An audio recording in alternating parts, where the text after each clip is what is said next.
Está no ar mais um podcast do Panorama Tricolor.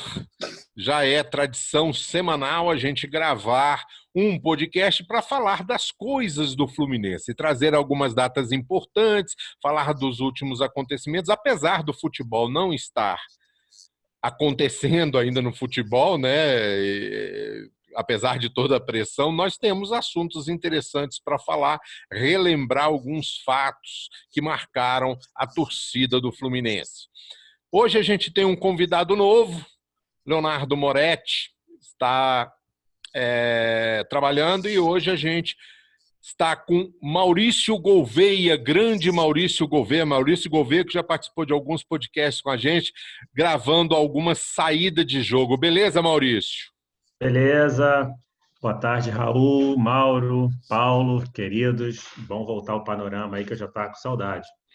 Gente, o Maurício mora a 2 quadras do Maracanã, tá? Só ali do lado. Ele ouve o barulho e já vai para lá. É horrível ver jogo na televisão, no pay-per-view, com o Maracanã aqui do lado, porque eu já sei quando sai o gol. É um inferno. E, bom, se você está assistindo na televisão, obviamente não é do Fluminense, né? Provavelmente é do Flamengo, né? Porque o Botafogo joga no Engenhão, o Vasco em São Januário. Pois é, mas quando eu vejo jogo do Fluminense, que por acaso eu não vou no Maracanã, tem isso, né? Tem essas. Você já fica sabendo antes. Tá certo. Paulo Roberto Andel. E aí, meus saudações tricolores, o Raul, você também, enfim. Tá ficando legal esse negócio, né? Todo sábado, tá ficando bem. Olha só, o futebol, a qualquer momento a gente pode esperar uma bomba aí, porque o governador do Rio de Janeiro autou o futebol sem público. Então, acho que nos próximos dias aí já vai ter uma movimentação para, já que a turma estava extremamente apressada para voltar ao Campeonato Carioca, enfim, as competições, resta ver como é que vai ser, né, essa coisa de futebol sem público, que, aliás, eu corro pelo momento, mas é deprimente. Assistir a partida na televisão, com aquele eco de jogadores falando, de deserto na arquibancada, mas é do jogo, né? É isso. Beleza. Raul Susequinde, grande Raul. Boa tarde a todos. Mauro, Paulo, Maurício, saudações tricolores também. E aproveitando a introdução do Paulo, vamos falar bastante dessa polêmica volta aí aos campos. Bom, se voltar aos campos, o Fred já pode jogar. Ele foi inscrito no BID, né? Eu não sei se ele pode ser inscrito no Campeonato Carioca ainda, né? Tem essa questão, né? Tem isso aí, realmente não sei. Mas, assim, com certeza, contratado, já era óbvio que ele, se puder jogar no Campeonato Carioca, vai ser assim. Eu acho que vai poder, né? Acho que vai poder tudo já, comigo. Depois de tudo que aconteceu aí, acho que tudo será possível. Mas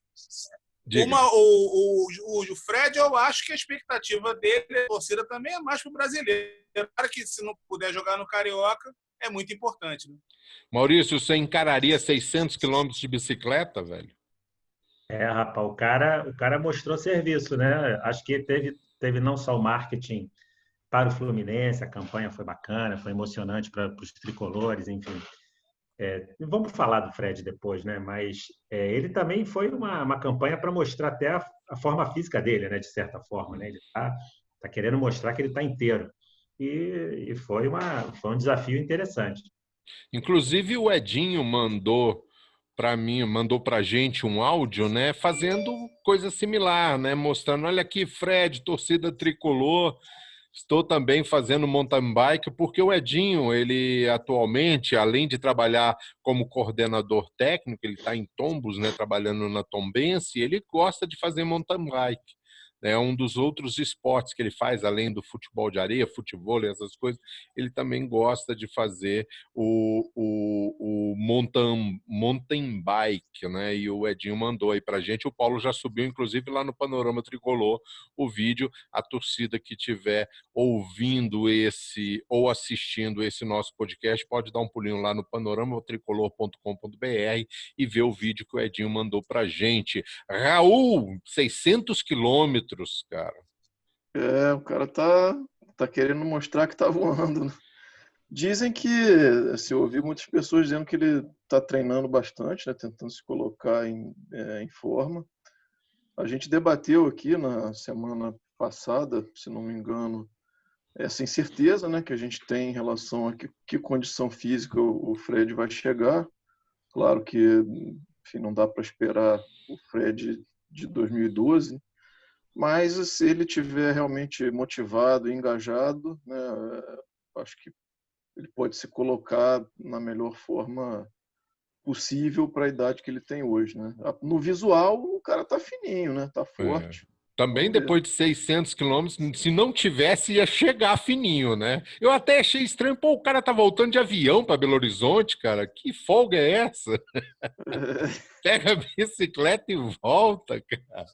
Mas Amanhã olha frente só, pro cara, né? não é? Ô, Maurício, muito tem se falado, eu tenho acompanhado a imprensa, que não dá para jogar com Ganso, Nenê e Fred, 3 jogadores de mais idade. Olha, pelo que eu vi, claro, isso numa sequência maior, no ano, Campeonato Brasileiro, isso aí já começa a pesar, mas não é só para um jogador de mais idade. Mas o Nenê terminou, né, a fase antes do coronavírus voando, né? Corria 90 minutos. Eu acho que o Nenê consegue, junto com nesse time aí, ser excluído. Talvez Ganso e Fred, os dois juntos, aí sim, mas eu acho que o Nenê, né, Maurício? Olha, enfim, a gente viu realmente, quer dizer, a questão do Nenê e Ganso, a gente falou várias vezes, né, Paulo? E no Panorama, né, discutimos essas questões várias vezes. Eu, particularmente, sempre fui reticente assim na escalação dos dois juntos. Eu acho que era temerário, sempre foi temerário essa escalação. E a gente teve, quando a gente compara, por exemplo, a grande benchmarking hoje no futebol brasileiro é o Flamengo, né? Enfim, por toda essa questão do investimento, as conquistas, etc. E o Flamengo tem um time muito jovem, né? O Flamengo tem um time que ele acabou se estruturando em cima de jogadores é, é, de excelência e jovens. E a gente viu, acho que todo mundo viu aqui naquele Fla-Flu, que para a gente é uma referência muito importante esse ano, aquele Fla-Flu 3-2, que a gente chegou no final, amassou o Flamengo e acabou fazendo gols e os gols não valeram.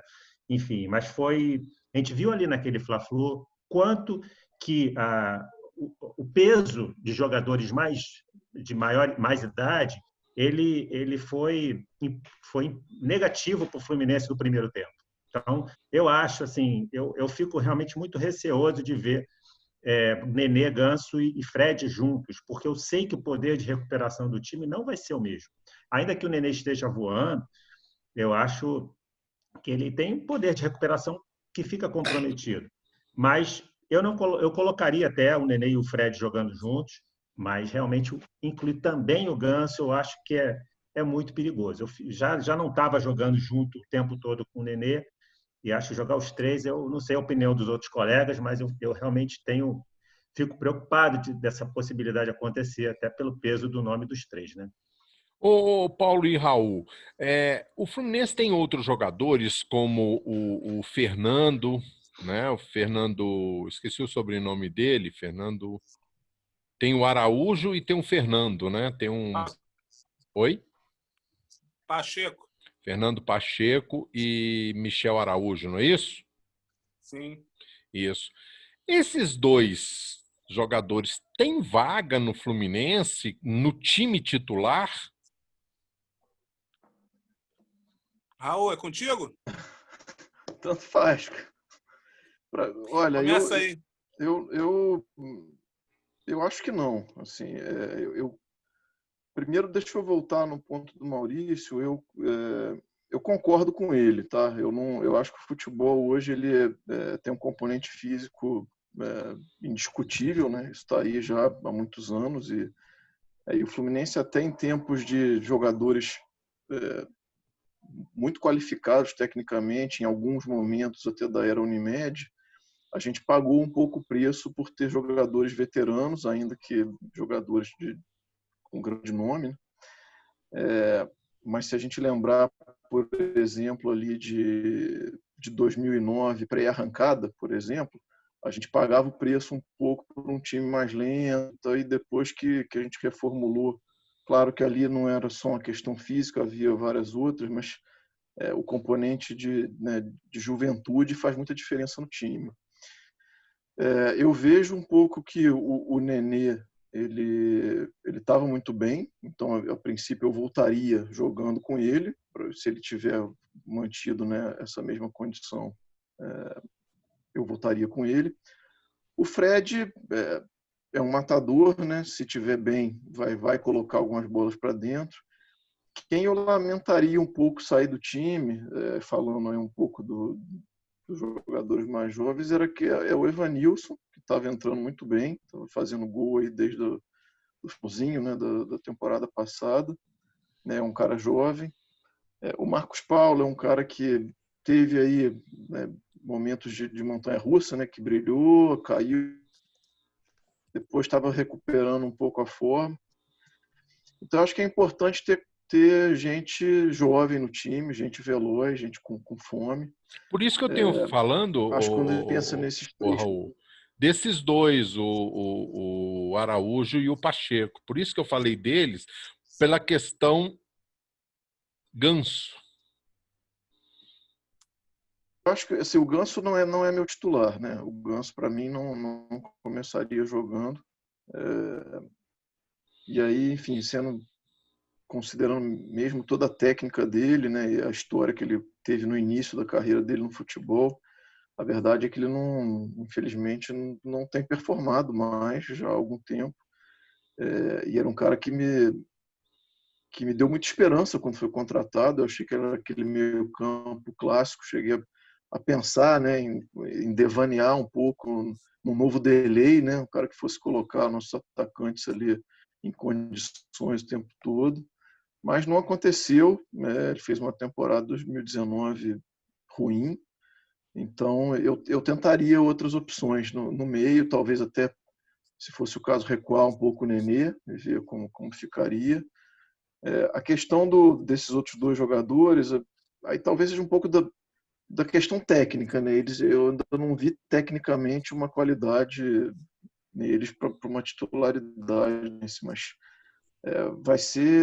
é um desafio importante mesclar, né, a técnica, que talvez esses caras mais cascudos, né, mais experientes tenham, com o pulmão. Então, não sei se esses são os nomes ideais, mas que a gente precisa de juventude, principalmente no meio-campo. E até se a gente olha um pouco mais para trás, né, na cabeça da área, ali, de segundo volante, não sei se os que a gente tem, né, o próprio Henrique, que tem uma história aí também, se são os nomes certos, né? Eu acho que o Fluminense poderia ter buscado aí talentos ou possibilidades de jogadores despontando jovens, mas enfim. Paulo, o Fred, titular absoluto nesse time? Olha, sim, não quero aqui parecer a ovelha negra da família, com perdão da expressão negra, que evidentemente tem que ter todo cuidado nisso, é apenas a consagração de expressão. Mas, assim, é claro que todos estão muito felizes aí com a volta do Fred, com o percurso que ele fez aí de bicicleta, essa coisa toda e tal, mas a gente sabe que o Fred é até surpreendente, porque ele nunca foi um velocista. Ele não é um jogador de grande velocidade, ele nunca foi essa característica dele. E é natural que já no final da carreira, a gente, né, não dá para esquecer isso. Eu acho pouco provável que ele adquira uma velocidade maior do que aquela que ele teve nos momentos de glória no Fluminense. Outra coisa, ele, quando jogou no Fluminense, as grandes performances foram ao lado de jovens de 20 anos de idade, 20 e poucos anos. Foi quando jogava Michael em 2009 e mais à frente quando teve o Wellington Nem em 2012. Que ele vai ser titular, não tenho a menor dúvida. E talvez o maior problema não seja nem a questão Fred Ganso-Nenê, porque ela é bastante discutível, sim, como os amigos já falaram. Eu acho que o maior problema é que o Fluminense tem um excesso de jogadores na faixa dos 30 e vários anos de idade, e eu, sinceramente, não conheço nenhuma equipe no futebol brasileiro que tenha conquistado pódios com um time tomado dessa maneira. Se isso acontecer, até nós estamos numa situação atípica, né? Teremos jogos sem torcida. Os campeonatos vão ser dados num ritmo alucinante. Se isso acontecer, vai ser muito bom. A minha dúvida é saber, por exemplo, vamos lá, se você entra com Fred, Ganso e Nenê, quem é que marca lá atrás? Henrique, Egídio, né? Beleza, Digão, Matheus Ferraz, eu estou falando de todos esses, são jogadores que têm 30 e vários. Temos um outro componente também. Oi? Hudson também. Hudson. E aí, lembremos que a temporada vai se acentuar justamente no segundo semestre, quando é mais quente, né? Então, nós vamos entrar, dezembro, partidas literalmente infernais. Então, minha maior preocupação não é nem a possível polêmica da escalação dos 3 ou não, que eu acho que até talvez caiba numa partida do Campeonato Carioca. Mas eu acho improvável que ela aconteça, por exemplo, numa arena, diante do Grêmio, na Arena Grêmio, entendeu? Eu estou dando exemplo de times que têm muita pegada, muita velocidade historicamente, muita marcação. Eu acho que o maior problema é esse. Agora, claro, a gente vive uma situação atípica porque a gente nem sabe como os times vão ficar, a verdade é essa, né? A gente tem uma ideia de como o nossos ficará, mas dos outros a gente não tem nem ideia. A qualidade técnica do Fred é indiscutível, como desses outros jogadores, dos 3, né? Fred, Nenê, né? Mas é bom lembrar que o Nenê teve essa grande fase agora na pandemia, mas ele vinha de um mau momento ano passado, inclusive ficado no banco muito tempo, como foi o próprio caso do Fred no Cruzeiro, na derrocada cruzeirense 19. Então, assim, tudo é muito novo. É óbvio que a gente torce muito, mas assim, a gente sabe que esse time a ser formado não é um time como o de 83, que durou quase 7 anos, né? Esse é um time para 1 ou 2 temporadas, se muito. Mais do que isso, não vai resistir. Beleza. A gente volta a falar de Fred depois. A gente precisa ainda acompanhar o desenrolar, né, o treinamento, esse tipo de coisa, porque a gente não sabe quando é que o Fluminense volta a treinar. Então a gente precisa ter um pouco mais de elementos, até saber o que pensa o Odair Helmans, né, para saber como é que ele pensa em montar esse time do Fluminense. Mudando de assunto, galera, há 13 anos, não é isso? Há 13 anos, no dia 6 de junho de 2007, o Fluminense conquistava, enfim, a sua Copa do Brasil. Depois de ter sido 2 vezes vice-campeão, perdendo para o Internacional e depois sendo eliminado pelo Paulista, o Fluminense, 2 anos depois, né, foi em 2005 com o Paulista, 2007 contra o Figueirense, empatou no Rio por 1-1, aí foi ao Orlando Scarpelli, lá em Santa Catarina, com um gol de Roger Machado aos 3 minutos do primeiro tempo. O Fluminense fez 1-0. Fernando Henrique, Carlinhos, Thiago Silva, Roger, Júnior César, Fabinho, Arouca, Cícero, Carlos Alberto, depois Thiago Neves, Alex Dias, depois Rafael Moura, Adriano Magrão, olha só, Adriano Magrão, depois Davi. O técnico era Renato Gaúcho. Esse time, inclusive campeão da Copa do Brasil, foi base do time que fez aquela brilhante campanha na Libertadores em 2008. Eu me lembro que nessa campanha de 2007, eu assisti um jogo ao vivo, foi aqui em Brasília, contra o Brasiliense. O Fluminense enfrentou o Brasiliense, se eu não me engano, nas quartas de final, algo assim. E... Oi? Na semifinal, isso, semifinal, exato. O Fluminense ganhou no Rio de 4-2, empatou aqui em Brasília em 1-1. O jogo foi lá no Cerejão, eu fui abarrotado e o Fluminense conseguiu esse bom empate em 1-1 e conseguiu a classificação contra o Figueirense, 2007. Raul, vamos começar com você agora. Quais as suas lembranças de 2007? Rapaz, ó, eu vou só um pouquinho.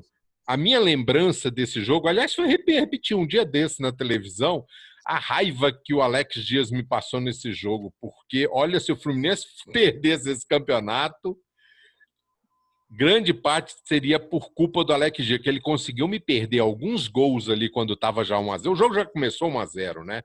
3 minutos do primeiro tempo, o Alex Dias perdeu uns gols incríveis e o Fluminense poderia ter ganhado com muito mais tranquilidade. E era um cara talentoso, né? Mas vocês já devem ter percebido que eu sou um cara nostálgico aí para relembrar as conquistas, e essa aí foi mais uma das inesquecíveis, né? Eu estava lá, eu fui a Orlando Scarpelli. Olha só. Minha irmã e 2 amigos, a gente tinha comprado o ingresso antes do jogo de ida, né? Eles abriram a venda para sócio do clube. A gente comprou ali no rompante, falou, bom, vamos ver como é que vai ser o primeiro jogo aqui, depois a gente pensa nisso. O primeiro jogo aqui foi um jogo complicado, né? Um jogo que a gente não jogou como esperava, Maracanã lotado, a gente esperava ganhar e fazer até talvez uma vantagem.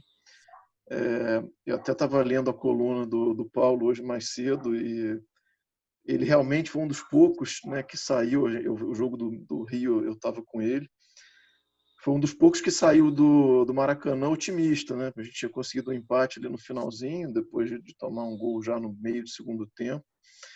Mas eu saí bem desanimado, né? Acho que aquele empate aqui, claro que o gol nosso de empate no fim deu uma esperança, mas mesmo assim eu fiquei um pouco pessimista e pensei em não ir para o jogo da volta. Mas, enfim, ao longo da semana você vai, né, naquele clima, pensando, graças a Deus decidi ir. E, então, enfim, tive esse prazer de estar lá. Estádio pequeno ali, o setor para a torcida do Fluminense pequenininho, atrás do gol do Roger, que o Roger fez, né? E foi um jogo muito tenso, né? Assim, pelo jogo em si, né? Que 1-0 não garante nada, obviamente. Aquele jogo que podia, uma bola vadia aqui para um lado ou para o outro, né? Podia mudar o jogo. Então foi aquela alegria gigantesca na hora do gol, e depois basicamente quase 90 minutos ali de muita tensão, né? E foi o meu primeiro, a gente falou na semana passada sobre o Brasileirão de 84, né? Que foi o primeiro título que eu acompanhei, né? Mas ainda pequeno, né? Com 7 anos de idade. Então essa Copa do Brasil, ela acabou sendo o primeiro título nacional que eu vi já enfim, efetivamente conhecendo bem futebol, né? Vamos dizer assim, numa vida de torcedor adulto. Então ele foi muito marcante, né? Foi ali para mim, né? Particularmente, foi um degrau acima que a gente subiu, né? Foi como voltar, né? a um protagonismo nacional que tinha escapado já ao longo da minha vida como torcedor, com muita dor em alguns momentos anteriores, né? A gente tinha perdido semifinais que eu já acompanhei entre criança e adolescente, jovem depois, contra Bahia, contra Bragantino, contra Inter na Copa do Brasil, né? Perdas do brasileiro. Paulista, né? Teve aquela derrota para o Paulista. O Paulista. E brasileiros também ali para o Santos, que para mim foi o mais doloroso, em 95. E no início dos anos 2000, que a gente perdeu para o Atlético Paranaense. Regulamento meio maluco. Então, assim, a gente tinha batido muito na trave, né, nos campeonatos nacionais, e era assim, uma espécie de um engasgo que tinha, que finalmente naquele dia, enfim, saiu. Então foi uma experiência inesquecível. No final do jogo, a gente ficou ali pela rua, vimos a delegação saindo no ônibus, foi uma festa grande. Então enfim, uma memória afetiva bem forte aí para mim. Paulo, por que tanto otimismo depois do 1-1? Cara, porque aconteceu o seguinte, né? O jogo do Maracanã, a torcida apareceu em peso, se eu não me engano, foram 66 mil pagantes. Enfim, tinha todo um clima de caldeirão tricolor, mas o Fluminense não jogou bem, e pior, aos 38 minutos tomou um gol de placa do Henrique. Esse mesmo que está no Fluminense, era volante do Figueirense, fez um golaço, um gol assim de você olhar e falar, cara, tá tudo perdido. Então, quando eu olhei para aquilo, imediatamente após o gol, tradicionalmente algumas pessoas já começaram a deixar o estádio. Então como eu não saio nunca, eu falei, não, vou ficar até o final. Eu acho que a maneira como surgiu, com muita garra, com muita atitude, a própria jogada do gol, né, com a jogada, Thiago Neves infiltrando com velocidade, com fúria. E, né, enfim, quando aquele gol saiu, eu lembro disso, Raul, lá, a torcida do Fluminense estava absolutamente muda e eu fiquei absolutamente confiante pelo seguinte: o Figueirense, depois do gol, tinha certeza absoluta da vitória. Ela escapou no último lance. Então, o raciocínio que eu tive ali é análogo da disputa de pênalti. Quando você está jogando o adversário, você está no jogo, e no final o adversário empata, ele vai a pênalti com mais moral do que você, porque a vitória estava na mão dele. Você contrariou aquela situação. Tanto que você vai olhar, e muitas situações acontece isso. O time que empata numa partida de mata-mata e vai para os pênaltis, o time que empata no final ou inesperadamente, em geral, é o time que se classifica. O outro tem uma queda. Eu achei que o Figueirense ia ter essa queda. Essa queda se confirmou ainda mais no jogo de volta que o Raul lá está. Meu azar, eu não consegui liberação do trabalho para sair cedo. É uma pena, porque eu teria ido. Foi a única final que eu me lembro que o Fluminense fez um gol no começo. As finais tricolores são marcadas por gols no final, gol do tempo e muitos para o final da partida. Essa foi a primeira vez que eu me lembro que o Fluminense fez um gol logo no começo, segurou tudo e vou te dizer, se o Fernando Henrique, goleiro, tivesse mantido a média de atuações dele com base naquele jogo, ele teria sido o melhor goleiro da história do Fluminense. Muito. Aliás, naquela Copa do Brasil ele foi muito bem. E que entre os dois jogos, cheguei a comentar isso com o Raul e com o pessoal que estava comigo. Entre as duas partidas, o Fluminense fez um treino no domingo. Antes de fazer um treino no domingo nas Laranjeiras, eu fui lá assistir o treino. Cara, o Fernando Henrique pegou tudo. Detalhe, Renato treinou como atacante com a camisa amarrada na testa, né, como bom e velho centroavante. Eu falava, o Renato fazendo as fanfarronices da época. Hoje ele é um treinador muito melhor, muito mais assim, o Fernando Henrique agarrou tudo e eu acho que ele foi uma das figuras primordiais daquele título. Já critiquei, inclusive, em livro, merecidamente, é bom que se diga, mas naquela Copa do Brasil ele foi essencial. E, para fechar, né, é um tempo de um Fluminense bacana, de abraços, um Fluminense fraterno, de equipe, né? Você pensa naquele jogo, você pode até pensar no gol do Roger, mas você não pensa num jogador só, você pensa num grupo, né? E era um grupo muito esforçado, que reverteu 4 campos, né, para ser campeão, né, todas as partidas finais fora, as 4 últimas decisões, em todos até o título. E, enfim, é uma lembrança maravilhosa. Adriano Magrão, o próprio Roger, o Carlinhos, lateral direito, que era um excepcional cruzador, né? Enfim, tinham vários jogadores ali, até o Aroca, né, Fabinho. Você tinha um time brigador, que aquele era o primeiro passo que a gente não esperava. Depois, no segundo semestre, o Fluminense fez uma excelente campanha no Campeonato Brasileiro. Aí veio o sonho da América, que realmente bateu na trave por conta de tudo que a gente sabe. Mas a Copa do Brasil é eterna, foi maravilhosa. O Fluminense abriu as Laranjeiras. Depois do jogo, a torcida cercou o clube, fecharam a Pinheiro Machado. Foi maravilhoso. Ô, Maurício, 2007 começa uma grande fase do Fluminense que foi terminar em 2012 com o título brasileiro, porque 2007 Copa do Brasil, 2008 aquela campanha maravilhosa na Libertadores, né? 2009 aquela arrancada e a final da Sul-Americana, 10 títulos, 11 o Fluminense terminou em terceiro ou quarto no Brasileiro, né? Em 2011 fez um ótimo Campeonato Brasileiro, em 2012 com o título. Quer dizer, foi a abertura de uma porta, de uma fase de 6 anos muito boa do Fluminense, que ali fez valer todo o investimento da Unimed, né? Eu acho que foi o grande período, sem dúvida, da Unimed. E só voltando aqui rapidamente sobre a questão da Copa do Brasil, eu estava no primeiro jogo também e compartilho desse sentimento do Paulo. Eu saí muito otimista com o gol do Adriano Magrão também. Eu estava no Maracanã com um grande amigo que já não está aqui, que é o Paulinho Tapajós, cantor, compositor, tricolor, grande tricolor. A gente que eu entrevistei, inclusive. Ah, é? Tem entrevista longa com ele sobre o Fluminense. Pois é, grande tricolor. Eu assistia praticamente todos os jogos do Maracanã com o Paulinho. Ele era assíduo de Maracanã. E a gente estava lá e eu fiquei muito... Porque era um jogo que o Fluminense, assim, aquele primeiro jogo, o Fluminense, com todos os problemas, foi superior. foi superior ao Figueirense, teve mais chances, poderia ter resolvido a partida antes. O Fernando Henrique se foi bem no segundo jogo, também tinha ido muito bem no primeiro, que tinha feito algumas belíssimas defesas, mas realmente aquele chute do Henrique foi complicado, né? Era difícil dele pegar. Então eu fiquei muito otimista, sim, e acho que era um título para o Fluminense ganhar, foi merecido.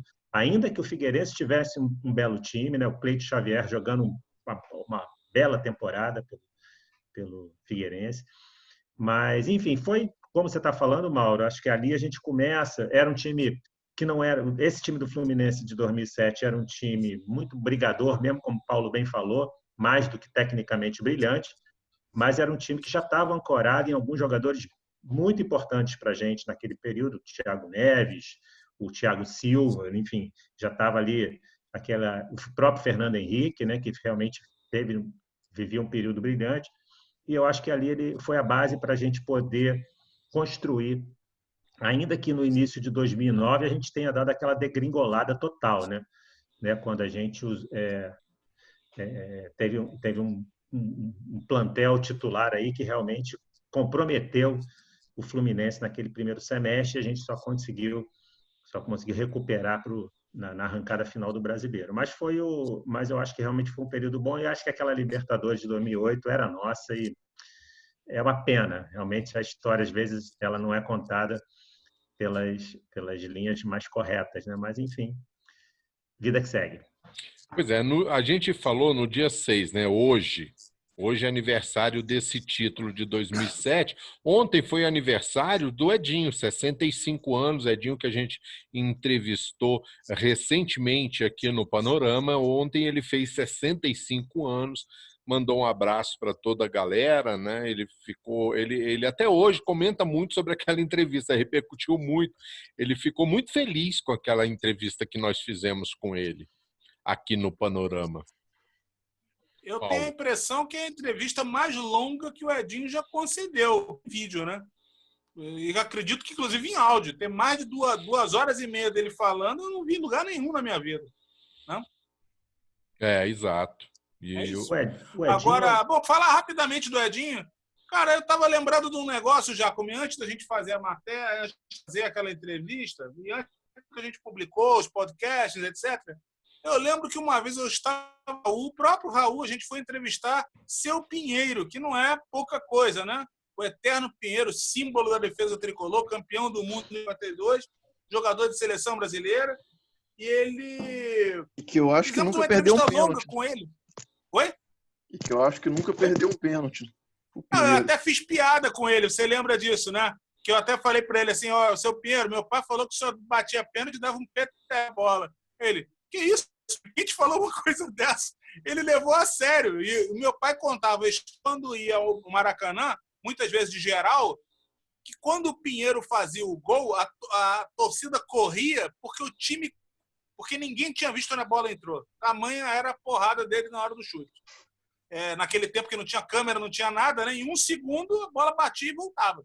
Bom, mas o que eu queria falar é que nesse mesmo dia, que foi um dia maravilhoso, estivemos eu, Raul, Álvaro Dória entrevistando por horas o Pinheiro no Tijuca Tênis Clube. Em dado momento, eu lembro de ter perguntado ao Pinheiro, afora ele, quem tinha sido o zagueiro do Fluminense. E ele marcou sem pestanejar, Edinho. Então, depois de tudo que as pessoas falam por aí e tal, eu falei, quem sou eu para discutir a opinião de Pinheiro quanto a um zagueiro do Fluminense? Não bastasse a carreira dele enorme, o fato de que o Pinheiro é responsável pela revelação de 30, 40 jogadores que o Fluminense teve quando ele trabalhou na base do clube. Então, era só para pontuar isso, que eu acho que é um negócio que eu não falei, não escrevi, realmente não lembrei nisso nesses dias. O Pinheiro falou que o Edinho tinha sido o maior de todos. Muita gente fala, eu respeito, questão de gosto de cada um, questão de época, de pesquisa, sobre o Thiago Silva, que é um jogadoraço, que volte, é fabuloso, mas, gente, Edinho foi Edinho, né? Eu vi os dois jogarem. Eu vi os dois jogarem. Eu, particularmente, sempre achei o Edinho o melhor zagueiro que eu vi jogar no Fluminense. O melhor de todos. Eu não vi Pinheiro, né, por questões de idade, mas de todos os zagueiros que eu vi passar pelo Fluminense, incluindo a máquina, tá? incluindo a máquina, porque ele era da máquina. Estou falando aí de Carlos Alberto Torres, estou falando de Miguel, né? Teve o Abel e Thiago Silva como jogadoraço também. Mas Sem para mim sombra de o dúvida. Edinho foi o maior zagueiro que eu vi passar. Ricardo Gomes, para mim, foi o maior zagueiro que eu vi passar pelo Fluminense. Não só pela capacidade técnica, mas também pela questão da liderança e pela questão de empurrar o time, sabe?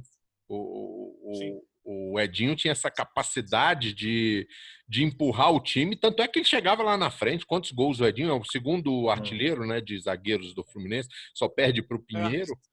Só Né? perde para o Pinheiro. E o Pinheiro, que, assim, justiça seja feita, o Edinho na bola corrida, ele é o maior artilheiro disparado. Porque o Pinheiro bateu muitos pênaltis, né? O que não é demérito nenhum. Ele fez os gols, é a figura maravilhosa, eterna do Fluminense. Mas o próprio Pinheiro ter sido o melhor dos zagueiros. Então, eu faço aqui minhas modestas as palavras do mestre Pinheiro. Maurício. A minha lembrança, eu acompanhei bastante, enfim, esse período do Edinho no Fluminense. Estava lá no gol de falta dele no Mazzaropi, estava no Maracanã. Enfim, ele era...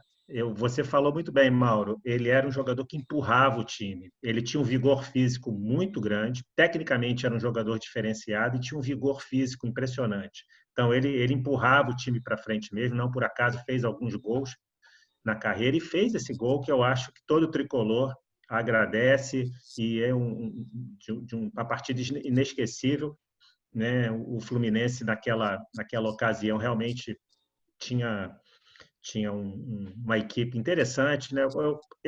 Enfim, uma vez encontrei o Cláudio Adão num churrasco de uma amiga, que por acaso era amiga do Cláudio Adão, eu não sabia, e eu tive com o Cláudio Adão. Ele teve, se não me engano, foi a única temporada dele no Fluminense, foi aquele ano de 1980, né? Alguma coisa assim. Não, né? Ele jogou duas. Ele jogou de 80 a 82. Eu não sabia exatamente. Mas aquela temporada de 80 foi espetacular do Cláudio Adão. Ele já vinha de temporadas muito boas, né? Tanto que ele falava que ele tinha sido campeão no ano anterior com o Flamengo e foi campeão em 80 pelo Fluminense. E ele era um jogador assim que eu sou fã do Cláudio Adão, como homem de área, como finalizador. E Deu um ele foi azarzinho, né, Maurício, de ter quebrado o tornozelo numa grande fase. numa grande fase, porque ele era o Cláudio Adão era um craque. Eu, assim, dos Dos jogadores que eu assim, vi, dos que me eu vi permita, jogar. dos que eu vi jogar no Fluminense, para mim foi o melhor. E vou te Incrível. dizer, dentre os jogadores que tem mais de 50 gols com a camisa do Fluminense, por média, ele é a terceira melhor média da história do clube. Jura? Ele foi artilheiro daquele ano, né? Se não me engano, acho que Sim, 20 fez gols que eu estava no dando uma estadual olhada. de 1900. E eu falava com um amigo meu na época que estava nesse jogo comigo, que é o seguinte: Cláudio Adão matava no peito dentro da área, meu amigo. Esquece, vai pegar lá dentro, porque não tinha jeito, não tinha jeito. O cara era uma caixa desse tamanho, ele era muito forte, não era muito alto, mas era muito forte e com uma técnica espetacular. Então, eu acho que aquele time ali com Edinho também em grande forma, em grande fase, batendo aquela falta inesquecível. São grandes lembranças que eu trago aí no meu coração tricolor. Raul. O Edinho não Fecha a tive conta do o Edinho. mesmo privilégio de vocês de acompanhar aquela fase inicial da carreira dele, né? Eu vi o Edinho pela seleção brasileira já em 86 e depois da segunda passagem dele no Fluminense, já mais veterano. Não vou nem falar do ano dele de 87, podemos passar lotado por isso aí, que não foi culpa dele, inclusive. Mas então não vi assim, os melhores anos do Edinho, embora o que eu tenha visto em 88 e na Copa de 86 tenha me impressionado bastante.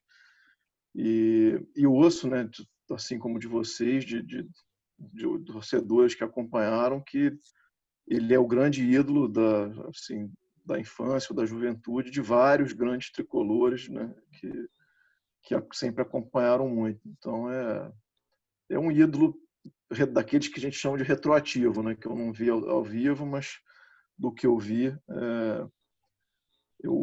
eu admiro muito. E vou fazer só uma pergunta polêmica para vocês que assistiram, que é uma discussão que eu sempre tive com meu tio, que é um tricolor é o mais fanático, talvez, que eu conheço, sobre o gol de falta de 80, né? Porque a primeira vez que eu vi no lance, o Mazzaropi vai na bola, dá uma certa batida de roupa, né? Toda a primeira vez que eu vi o lance, falei, pô, frango do Mazzaropi, né? Aí meu tio olhou para mim, assim, um pouco indignado, falou, pô, não, cara, foi uma pancada isso aí, né? Aí, então, eu levanto a bola para vocês aí. Se o Mazzaropi falhou um pouquinho, o chute Olha só, nada Raul, mesmo. o próprio Edinho comentou isso no podcast que nós fizemos com ele, né? Se a pancada que ele deu, a bola muito forte, e ali teve um lance que ele falou que foi o seguinte, Raul, ele sempre batia por cima da barreira, né? Por algum motivo, e ele acredita por causa da chuva, da bola pesada, ele errou o chute, a bola foi por baixo. E isso matou o Mazzaropi. Porque o Mazzaropi esperava uma bola por cima, ele bateu forte, como ele sempre batia muito forte, muito colocado, muitas vezes na próprio lado do goleiro, mas ele pegou mal por causa da chuva, mas com muita força e a bola passou pela barreira e enganou o Mazzaropi. Aí o Mazzaropi não deu tempo de chegar na bola.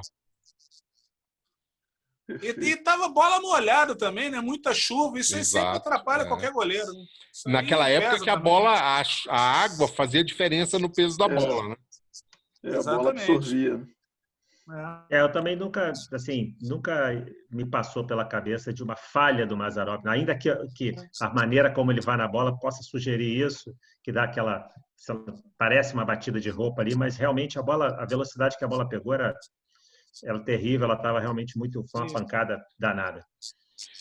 E basta falar que esse tipo de falta se tornou uma raridade no futebol brasileiro, né? É muito difícil alguém bater de onde o Edinho bateu. Geralmente cruzam a bola, né? Naquele tempo não, uma bola na entrada da área era uma cobrança de falta perigosa, direta para o gol, e o que acabou acontecendo. Exatamente. Então tá aí, Edinho, 65 anos, parabéns para você. Né? O Edinho, todo mundo sabe, foi meu primeiro grande ídolo do Fluminense. Eu até deixava o cabelo crescer por causa do Edinho, não canso de repetir isso. Mas, bom, vamos lá. A gente sempre, nos nossos programas, relembra as datas próximas ao programa, né, de aniversário.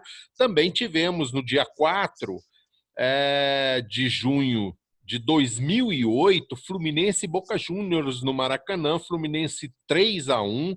O Fluminense ali se habilitava à final da Libertadores de 2008 e foi uma das grandes lembranças, uma das grandes atuações do Fluminense naquele jogo em que o Fluminense tinha, olha só, Fernando Henrique, Thiago Silva, Júnior César, Arouca, Cícero, Thiago Neves, Roger e o técnico Renato Gaúcho foram campeões em 2007 e jogaram esse jogo. Né? Renato Gaúcho era o técnico. Além deles, ainda tinha o Gabriel na lateral direito, o Luiz Alberto. Eu vou pular esse nome aqui de cabeça de área porque nem vou falar esse nome, pelo amor de Deus. Tinha o Dodô também, foi o autor do terceiro gol e foi malandro. Pegou uma saída errada, né, já no finalzinho. Mas me lembra muito esse gol. São duas questões que também aconteceu no jogo anterior contra o São Paulo. O Fluminense tomou o gol do São Paulo, foi aquele cruzamento do Aloísio e o Adriano marcou de cabeça e o Fluminense logo em seguida marcou um gol. Não deixou o São Paulo sentar naquela vantagem que ele tinha naquele momento. A mesma coisa aconteceu nesse jogo. O Palermo marcou aos 12 e 5 minutos depois o Washington marcou de falta, não foi? Aquele gol de falta, quer dizer, e não deixou o Boca Juniors sentar na vantagem, porque se o Boca Juniors fica 15, 20, 30, com aquela vantagem, esquece, porque Boca Juniors em vantagem sabe administrar, mas o Fluminense 5 minutos depois já fazia o 1-1 e não deixou o Boca Juniors, o Fluminense tinha empatado lá, né? Não deixou o Boca Juniors sentar naquela vantagem. Depois o Conca aos 26, aquela arrancada sensacional. Eu não canso de ver esse jogo. Inclusive tem um vídeo na internet muito bacana, da Rede Globo, inclusive, que aparece as letrinhas, a torcida cantando, e eles botaram uma legenda, o Luiz Roberto narrando aquele gol e o Conca arrancando, ele e marcando, e depois o Dodô já no apagar das luzes aos 47. Aquele jogo, para mim, também foi um dos jogos mais marcantes da minha vida, esse Fluminense Boca. Você estava lá, Raul? Tava lá, cara. Eu tava. Aqueles jogos pela Libertadores, eu fui aos 7 jogos no Aliás, Rio. acho que todos vocês três foram, né? Não, eu não É. estava. Eu Ah, estava Paulão lá, não no tava? 3x eu estava. Eu tava lá, eu assisti os 7 jogos da campanha no Maracanã. Aquele foi mais um dos jogos inesquecíveis, né? Ali tem 3 jogos naquela campanha que são bem inesquecíveis, que o 6-0 no Arsenal, né? O jogo com São Paulo que a gente falou aqui outro dia, e esse contra o Boca. Eu até acho que dentre esses 3 que eu estou citando, foi o jogo em que o Fluminense não teve o domínio, né? O que ele teve contra São Paulo e, obviamente, contra o Arsenal. Foi um jogo truncado ali, o Boca teve mais domínio de bola, pelo que eu me lembro, saiu na frente.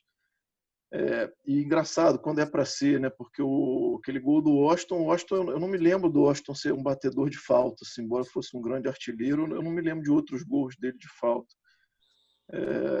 E foi uma falta linda no ângulo ali, né? E depois aquele gol, o gol do Conca. E você falou aí num vídeo da internet, tem um vídeo que eu recomendo muito no YouTube, que eu também já vi a exaustão, que é a imagem do terceiro gol, né, do Dodô, com a narração do Penido na rádio. É uma narração assim antológica, Eu já vale a vi pena. também esse vídeo. E foi um jogo também, ao mesmo tempo, com um componente de tensão, né? Porque o Boca era, até então, ainda era um time com muitos jogadores do Boca que tinha ganho 3 ou 4 Libertadores naquela época. Era um Boca que até o momento só tinha perdido para um time brasileiro, para o Santos do Pelé. Então era um jogo cercado de tabus que o Fluminense conseguiu quebrar. E, enfim, foi muito emocionante. Não me lembro que no final do jogo, assim, eu cheguei a chorar de um pouco de aquele descarrego da tensão misturado com a alegria, aquela perspectiva que se abria, porque realmente ali a gente conhece futebol e sabe que tudo pode acontecer, e acabaram acontecendo coisas que a gente não gostaria, mas assim, tinha uma sensação de que a gente estava muito perto ali, muito grande. Então foi mais uma das noites inesquecíveis ali que aquela Libertadores proporcionou. Maurício, você estava lá também? Estava lá, junto com o meu querido Paulinho, ao lado dele, e também, enfim, o que o Raul falou é também a minha lembrança, um jogo muito complicado para o Fluminense, o Boca sendo senhor da partida em boa parte principalmente até fazer o seu gol, que foi no segundo tempo, né?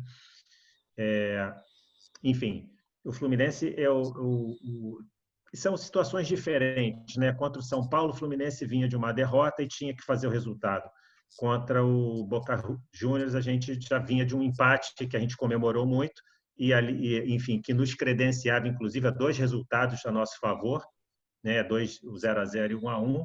Então naturalmente o Fluminense recuou aí, mas isso acabou não soando bem, porque o time ficou muito nervoso porque não conseguia fazer o jogo dele.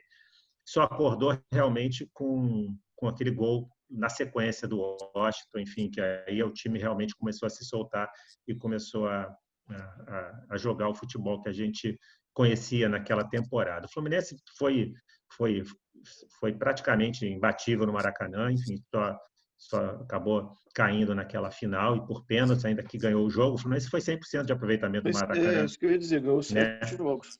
Ganhou os 7 jogos. Enfim, realmente foi um jogo incrível, inesquecível. Se eu tivesse que eleger daqueles jogos da campanha de 2008, eu acho que é difícil não ser o do São Paulo, né? Eu acho que aquele jogo do São Paulo, eu acho que para quem acompanhou aquela temporada, foi o jogo, né? Que com aquele gol ali já enfim, já o jogo pela bola 7 e o Coração Valente meteu aquela cabeçada. Então, mas foi um jogo incrível esse Fluminense e Boca também, principalmente pela força que era o Boca. O Boca tinha o Riquelme jogando barbaridade, tinha o Palácio, que era um jogador que eu adorava. Eu era fã do Rodrigo Palácio. Enfim, e o Palermo era um matador, tanto que o gol dele é um gol de artilheiro que sabe onde que ele meteu aquela bola. Quando ele cabeceia para o chão, que é uma bola assim que você vai falar, pô, onde é que ele vai meter aquela bola? Ele cabeceia para o chão, entre o Fernando Henrique e a trave. Realmente um cara que sabia matar ali dentro da área, né? Ele se colocou muito bem. Eu não lembro quem era o zagueiro que estava na marcação dele, que se adianta, mas que o Palermo sai da marcação muito inteligentemente e consegue matar aquela bola. Eu não lembro agora quem era Luiz Alberto? era o de Luiz Alberto ou o Thiago Silva que estava naquela bola. Eu não estou lembrado agora, não sei se vocês lembram. Um pequeno detalhe com relação a esse time, tinha também o Dátulo, que depois, por algumas vezes, chegou a ser sondado no Fluminense, né? Jogadoraço também. Jogador, o Dátulo foi para o Atlético Mineiro. E outro jogador que estava no Boca, o Bozelli, Mauro Bozelli, meu xará, que hoje está no Corinthians, né? Ele também jogava nesse time do Boca. Mas, Paulo, por que você não foi? Porque era muito recente ainda o falecimento do meu pai. Meu pai faleceu em São Paulo, né? 1 hora antes do jogo, e eu não fui ao jogo, e foi uma das decisões mais acertadas da minha vida, porque se o jogo ele teria falecido sozinho com meu irmão aqui. E, enfim, então eu sempre falo para as pessoas que a dor da Libertadores, que é uma dor universal para a torcida do Fluminense, não me dói como em boa parte da torcida, porque eu estava anestesiado por isso. Então, depois da perda do meu pai, eu assisti os jogos em casa, o que não tirou nem um pouco da atenção, porque a partida foi extremamente tensa. No começo do segundo tempo, o Boca faz o gol, e aí eu trago aqui, assim como o Maurício elencou muito bem a idade do Palermo na hora de dar a cabeçada para o gol, mas eu também achei que aquele foi um dos tropeços do Fernando Henrique no Fluminense. Claro, não significou nada, porque o Fluminense não perdeu o jogo, não foi eliminado, pelo contrário, teve uma atuação, mas eu achei que, apesar da perda do Palermo, o Fernando Henrique perdeu um ciclo que poderia ter evitado aquele gol. Mas, assim, ver na televisão não me tirou em nada o brilho desse jogo. Foi uma atuação de gala do Fluminense, maravilhoso. Aquela comemoração do Conca, quando ele faz o Guerra, né? As fotos dessa comemoração. E acho que todos nós, quando vimos aquela partida, sem prepotência, sem nada, mas a gente olhou para aquilo e falou, cara, o Fluminense vai ser campeão. Que o Fluminense passou pelo tricampeão da Libertadores, que era o São Paulo, e depois passou pelo hexacampeão da Libertadores. Então, o Fluminense, sem sombra de dúvidas, passou dali como favorito ao título. E, enfim, foi uma jornada de glória. Quando você pensa nesses jogos, 2007 até o final da Libertadores de 2008, cara, você, às vezes, no Maracanã, com a torcida do Fluminense muito presente, lotado, festas belíssimas. E o time que ficou mais qualificado em 2008 do que 2007, ele era o time brigador campeão da Copa do Brasil, mas um time com... A gente falou aqui, o fez golaço batendo falta, foi antológico. É uma pena que o Dodô não tenha tido uma carreira longa no Fluminense. Ele era um jogadoraço, ele tinha tudo. O curioso é que se o Dodô tivesse tido uma carreira longa, talvez o Fred não tivesse vindo para o Fluminense, né? Porque teve a questão do doping, né? Do Dodô. Exatamente, a carreira foi interrompida ali, mas um jogador de uma qualidade técnica absurda. Aquele gol contra o Arsenal é um dos gols eternos da Libertadores. E é claro, como o Maurício bem disse, o Fluminense São Paulo é um clássico eterno para a torcida por tudo que caiu naquele dia e que aquela saga mítica do gol de Assis, né? Do gol de Renato Gaúcho, do último minuto, o Fluminense conseguir se superar e conseguir uma vitória fantástica. Mas essa partida Flu-Boca é uma partida maravilhosa, e dali em diante o ganhou não somente muitos fãs na Argentina, como ganhou respeito eterno no continente por conta disso, por ser um dos pouquíssimos times que eliminou o Boca Juniors numa situação decisiva, prestes ao título ou no título, né? Basta ver a quantidade de que o Boca ganhou, ou seja, ele foi historicamente o adversário quase imbatível na final, e os jogadores do Boca, a famosa La Doce, para quem conhece, respeita muito o Fluminense. Maior sinal de respeito do que isso não há. Um pequeno detalhe que você falou no Dodô, né? Eu atribuo um problema que o Fluminense teve nessa Libertadores, foi a parada forçada, né? Porque depois desse jogo, que aconteceu no dia 4 de junho, a Libertadores... O primeiro jogo da final foi 20 dias depois, acho que teve uma Copa América, alguma coisa aí nesse meio. Olimpíada de Pequim. E o Fluminense perdeu um pouco o ritmo, né? Porque como nas outras Libertadores, o primeiro jogo da final já fosse na semana seguinte, depois o outro, o Fluminense, no meu ponto de vista, teria sido campeão. Até porque entre a semifinal e a final aconteceu a suspensão do Dodô. E o Fluminense não pôde contar com o Dodô nas finais. E também é o seguinte, né? Essa coisa, quando o Fluminense fez partidas do Brasileiro também, não é o caso de ficar colocando ninguém, mas essa coisa de poupar o time, né? Poupar o time em outras partidas, eu acho que tirou muito do ritmo. E a gente sentiu isso muito. Tanto é que eu não sei dizer. O Fluminense tomou 4 gols da LDU, acho que 2 vezes, né? Nas 2 competições, né? Em 2008 e 2009, nas 2 finais. Só que no primeiro tempo, eu não lembro de outra partida decisiva do Fluminense que ele tenha tomado 4 gols no primeiro tempo. Então, desceu, paciência.